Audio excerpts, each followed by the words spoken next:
Mangga na to ay violet. Yan o. Ang dami din. Mga katin, talagang marami kong mamunga to. Ito yung masarap isaw-saw sa asin kapag ano pa lang, pag medyo malalaki kahit hindi hinog. Isang puno, dalawang variety. Sa isang puno na to mga katunying, yan siya oh.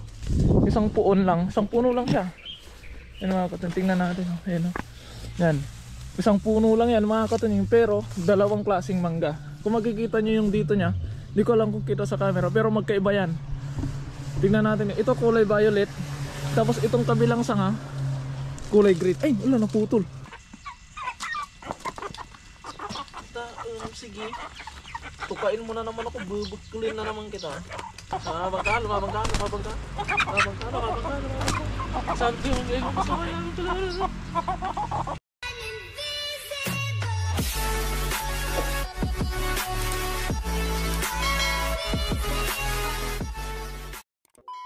What is up mga katunying? Magandang umaga sa ating lahat. At ayun, welcome back sa ating YouTube channel mga katunying. Siyempre another day, another vlog. At kung ngayon pala kayo napadpad sa aking YouTube channel mga katunying, ay inaanyayin ko kayo mag-subscribe at i-click ang notification bell para ma-update kayo sa mga susunod pa nating video. At siyempre for today's video, ang aga natin aga natin mga katunying. Time check tayo. Ang oras natin ay uploading pala, 5:50 pa lang ng umaga mga katunying. Ayun, 5:51 pa lang ng umaga. Nandito na tayo sa ating garden. At day off natin ngayon mga katunying. At gagawin natin ang ating daily routine. At syempre maghanap tayo ng iba pang gagawin. At ngayon mga katunying, mayroon tayong target na bago. Dahil naghanda po ako kahapon habang nasa trabaho at bakante. Naggupit po ako ng papel na ibabalot natin sa mangga. Ito po siya mga katunying. Ito po yung ginupit ko mga katunying kahapon. Ayun, no? Ito yung gagamitin natin na pambalot sa mangga. Dahil yung mangga natin mga katunying, napakaraming bunga. Ayun, ilalagay natin dito. Ilalagay natin dito. Tapos stapler na lang natin. Kaso nga lang mga katunying, kulang na kulang to dahil konti lang. At gawa ng wala ng papel. Naubos na. Ito lang mga katunying. At papagkita ko sa inyo yung ating paplastikan na mangga mga katunying. Dahil yung mga mangga natin dito ay napakaraming bunga, pero hindi naman lahat paplastikan natin, ay hindi naman lahat babalutan natin. Gawa ng mangga dito. Itong mangga dito mga katunying, maraming bunga ito. Pero itong mga gantong dilaw-dilaw hindi na ito maano. Ang pwede na nga ito, tas ito. Yan. Pero marami yan mga katunying hanggang taas. Pero ito kasi mga katunying, para siyang Indian mango, kaya kahit hindi natin balutan, okay lang. Tapos meron pa akong mangga dito. Meron pa kaming mangga dito. Hindi naman akin to. Pero tayo ang nag-aalaga. Malit lang siya. Ano? And kung makita nyo mga katunying ay halos kasing tangkad ko lang siya mga katunying. Pero yan yung bunga niya. Yan, oh. Ito din mga katunying ay malilit din yung bunga nito. Kahit hindi na natin balutan, okay lang din. Tapos meron pa dito mga katunying. Halos lahat kasi ng mangga natin ay namunga. Ganon din dito mga katunying. Ang mangga na to ay violet. Yan, oh. Ang dami din. Pero kahit hindi din natin to balutan, okay lang din mga katunying. Kasi malilit lang din to. Parang gaganto lang. At ito mga katunying, ito mga katunying, talagang marami kong mamunga to. Ito yung masarap isaw-saw sa asin kapag ano pa lang, pag medyo malalaki kahit hindi hinog. Pero kapag hinog mga katunying ay sobrang tamis. Pero malilit lang yan, ganito lang yung kalalaki mga katunying. Hindi na siya lumalaki, pero sobrang tamis. Tapos dito pa mga katunying, ang binabalutan ko dito mga katunying talaga is itong mangga na to. Dahil kung mapapansin nyo, itong mangga na to mga katunying, isang puno, dalawang variety. Sa isang puno na to mga katunying, yan siya oh. Isang puon lang, isang puno lang siya. Yan mga katunying, tingnan natin oh. Yan, oh. Yan. Isang puno lang yan mga katunying, pero dalawang klaseng mangga. Kung makikita nyo yung dito nya, di ko alam kung kita sa camera, pero magkaiba yan. Tingnan natin, ito kulay violet, tapos itong kabilang sanga kulay green. Ay, wala, naputol. Itong kabilang sanga kulay green, ayun siya oh. Magkaiba mga katunying. Green to, ito green to, tapos ito violet. At ang variety na to mga katunying Itong green na to ay katulad ng mangga na yon, yung maliliit kong mamunga. Tapos ito namang variety na ito, yung malalaki, yung violet, ay malalaki yan mga katunying. Yan siya oh. Yan. Pag hindi ito napabayaan mga katunying, ang isang piraso nito ay tumitimbang ng halos 1 kilo. Ang isang piraso lang nito mga katunying kapag hindi natin napabayaan, kapag naalagaan ng maayos. Dahil bibihira lang ito mamunga mga katunying. Tulad last year mga katunying, hindi namunga tong mangga na to. Pero last year nung bago-bago pa lang ako dito at hindi pa ako nagvo-vlog, ay nakita ko talaga kung paano mamunga to, dahil malalaki talaga. At dito din sa kabila ay ganun din, pero hindi siya gaanong kalakihan, saktuhan lang. Pero binabalot ko din to kasi sobrang tamis din to mga katunying, na mangga na to. And then meron pa tayo dito. Ito mga katunying, ito binabalutan ko din to dahil malalaki din kung mamunga to. Yan. Tapos ito kahit hindi na natin balutan to dahil maliliit lang. So maliliit lang, mabababa lang yung mangga natin dito, pero sobra kung mamunga, ang dami talaga. Pero yung yung papel natin, yung papel na ibabalot natin ay parang wala pa yatang 100. Ay wala pa 100. Wala pa yatang 30 o 50 piraso mga katunying. Pero syempre ibabalot pa rin natin kung ilan yung mabalutan niya, edi yun lang, ganun. Wala naman tayo magagawa mga katunying. Maghanap pa ako ng papel sa factory, gawa ng kahapon maraming trouble yung machine, kaya hindi ko gaanong kumuha ng papel, hindi ko na ayos. Kaya ayun, gagawin muna natin yung ating daily routine mga katunying. Magpapakain muna tayo ng ating mga alaga at gagawa muna tayo ng sisig upang sa ganon ay maibalot natin yung mga papel doon. Kaya tara mga katunying, simulan na natin agad at bibilisan na natin. Hindi ko na ipapakita yung buong proseso kung paano natin sinachap-chap yung saging para hindi gaanong mahaba yung video natin mga katunying. Kaya tara, let's G. Huwag nang lalabas. O doon na sa loob. Huwag na magsaway.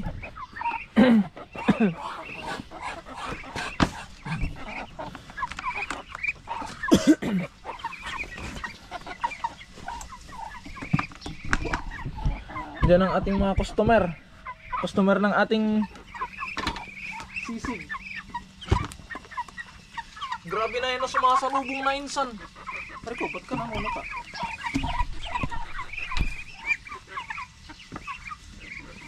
Grabe na, Arko! Kukuko yan, hindi lang pagkain. Tabi.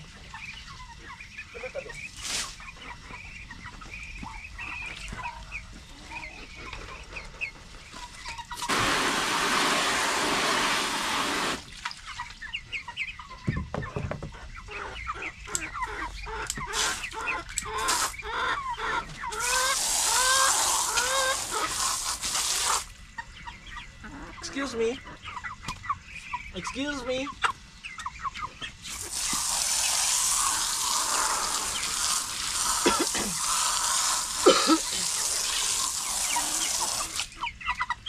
Kung ika'y akin, dito ka sa aking tabi.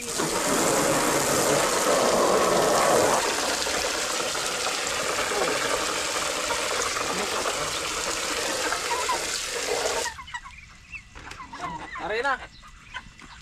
Oh.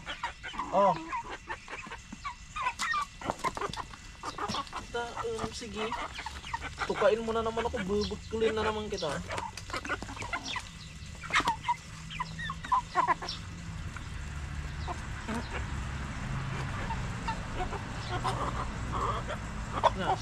Lumabang ka. Santi yung gaya ko sa kaya.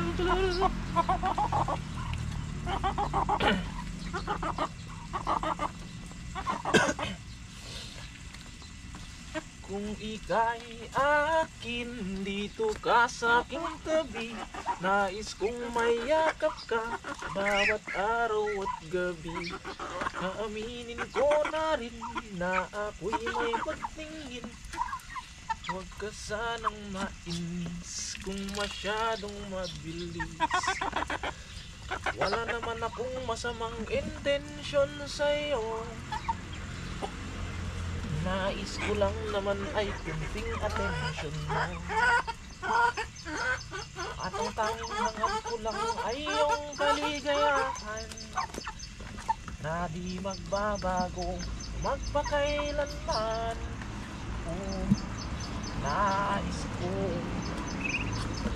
mabuksan pinto ng iyong puso para sa'yo. Gagawin ang lahat, magamit lamang ang pag-ibig mo. Ayun, tapos na tayo dito mga katunying. At gawin na natin ang ating mission o ng ating target. At ari na ang ating mga insan. Kumakain ng ating mga insan. At yung dalawa doon naglalaro mga insan. Ay kung nagkakakak to, siguro babae. Ayun mga katunying, bali ililipat ko pala yung ating camera dito sa ating para sa leeg. Nang sa ganon ay hindi tayo mahirapan dahil wala tayong cameraman, gaganon lang natin. Arkot, paano ba ito gamitin? Wala kasi sa bundok to eh. Ano ko, inaano lang to dito eh. Yun, dito, una. Ayun mga katunying, igaganito natin, tapos ililipat natin itong camera dito para kapag maglalagay tayo ng balot ng mangga ay maipapakita ko sa inyo mga katunying. Kaya simulan na natin. SG. Ayun, sisimulan na natin mga katunying at gamit natin tong ano dito sa para sa leeg. Yun nga lang mga katunying, ay ultimo paghinga ko ay narinig sa camera dahil malapit sa bibig natin yung camera mga katunying. At siyempre unahin natin yung dito sa may bandang gedli. Ayan. Unahin natin yung mga malalaki. Yung mga maliliit pa wag muna. Ayan. Siyempre ganito natin, sabit-sabit lang natin. Charan. Tapos stapler. Hindi kasi pwedeng dalawang mangga sa isang papel mga katunying dahil baka hindi sila magkasya. Sayang lang din yung effort natin. Mas okay yung ganito sa isa. Ayan. Ngayon huwag kayo mag-alala dahil magagawan din natin ng paraan yung problema natin na kakulangan sa pangbalot. Yan. Pero sa aking palagay at kailangan natin ng hagdan. Napakaangas. Pero unahin muna natin itong mga nasa mababa.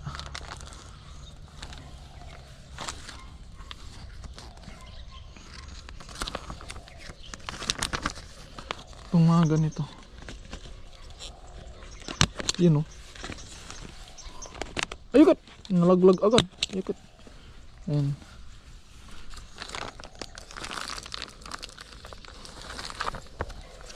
Marami-rami ito mga katunying. Tsaka napaka-aesthetic tignan kapag yung mangga natin may balot. Kasi ayun, yung tawag dito. Lalo pag gabi. Kasi minsan mga katunying kahit gabi napunta ako dito, nagtitingin ng gulay na pwedeng gulayin. Halimbawa, talong. Bigla ko maisipang magluto ng gulay. Pupunta ko dito para lang kumuha ng gulay mga katunying. At kapag nailawan ko to, pakaraming bunga. Hindi nga lang natin i-vlog mga katunying dahil nandun yung attention natin sa mga gulay natin. Pero it's time to it's time para ipakita sa inyo mga katunying yung ating mumunting manggahan. So ayun, diba napakaganda. At yung mangga pala na ito mga katunying, dahil syempre una sa lahat nabibilib ako dito dahil meron yung mga katunying isang puno tapos dalawang variety. Ang kwento na ito ay dinugtong to ng amo namin noon. Yung iba mabilis malaglag. Yung mabilis yata malaglag, hindi yata healthy yung bunga na yun. Yung mas okay nang nalalaglag para hindi tayo umasa. Mamaya pinlastikan natin tapos malalaglag lang pala.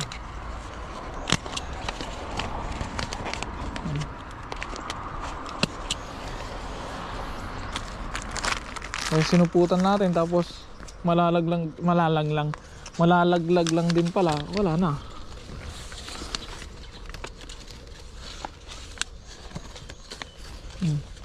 Ito pwede siguro dalawa to, magkatabi eh.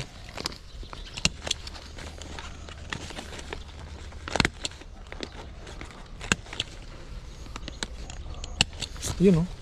O diba? Ayun na sila mga katunying. Okay, gandang pagmasdan.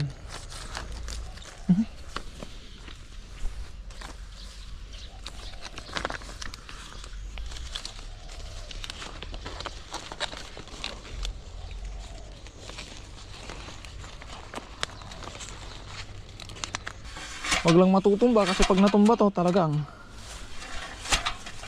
pila yung abot.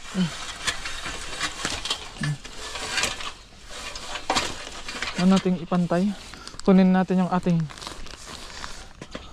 material. Yan. Ano?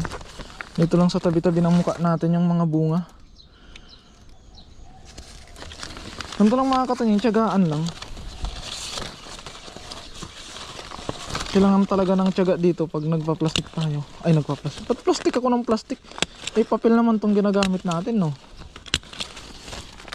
Kapag nagpapapel tayo pala. Ayan. Wow. Magic.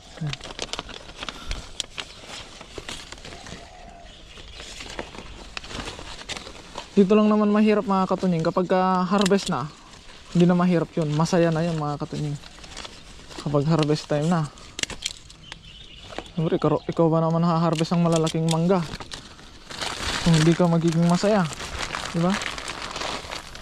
Dapat sa araw-araw nating buhay, pili natin lagi maging masaya. Dahil, ganyan na mga katunying.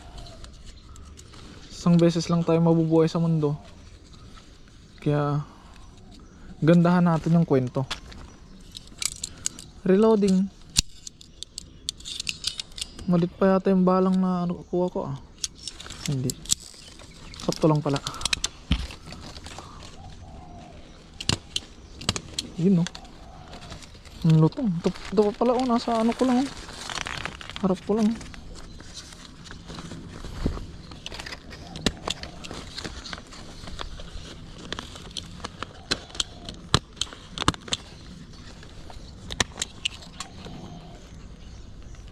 Napili ko tong papel na to mga katunying dahil para siyang may plastic. Hindi siya basta-bastang nasisira.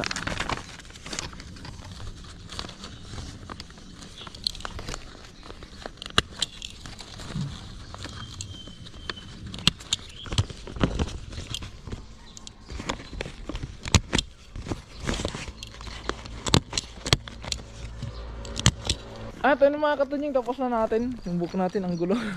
At ito ang kinalabasan. Wow, napakaganda, namumuti. You know, ito na ang kinalabasan mga katunying. At ubos na yung ating plastic. Stapler na lang natira. Maghanap pa tayo ng ibang plastic mga katunying. At sa malayuan ay ganyan po yung itsura nya. You know, yung dito sa kabila. At mas marami pang, mas lalong dadami pa yung mga katunying dahil maghanap pa tayo ng iba pang plastic. Kaya ganyan mga katunying. Ang ganda. Kaya ayun mga katunying, hanggang dito na lamang muna. Another project na naman ang ating natapos. Another mission naman ang ating natapos dito sa ating mini garden. At naway araw-araw na ganito mga katunying para magtuloy-tuloy yung pagganda ng ating mini garden. At magdadamo na tayo. Ayan, you know, dahil sobrang tataas na ng damo. Kaya ayun mga katunying, hanggang dito na lamang muna ang update dito sa ating mini garden. At maraming salamat po sa walang sawa niyo pong suporta sa akin at sa aking mga nakasama. Mag-ingat po palagi mga katunying. Ayan, God bless po. Bye bye.